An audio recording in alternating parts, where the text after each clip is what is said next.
Mount Zion Music. This they got this go.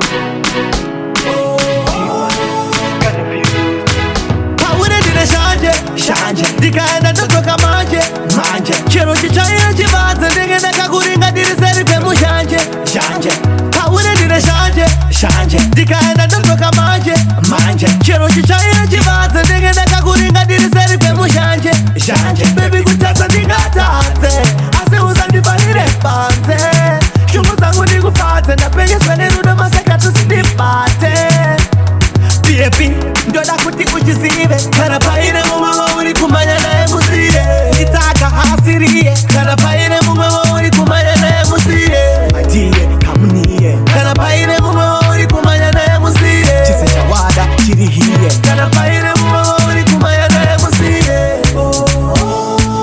ukaramba uchisekerera kumando taza kutsokera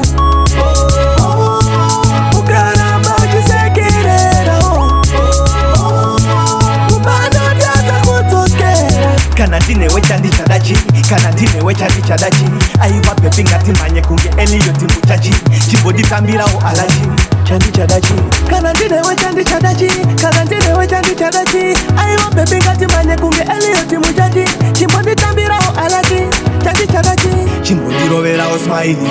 ndigare ndangofila zvangu airi zvakanaka ndinosvidawo kaini hausadaro bebi kunge smaili confused ukaramba uchisekerera kumandotadza kudzokera ukaramba uchisekerera kumandotadza kudzokera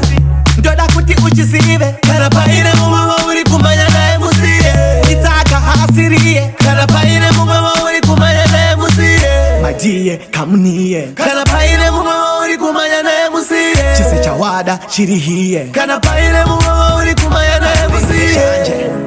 ndikaenda ndodzoka manje chero chitsvaira chivanze ndenge ndakakuringa ndiri seri kwemushanje paune ndine shanje ndikaenda ndodzoka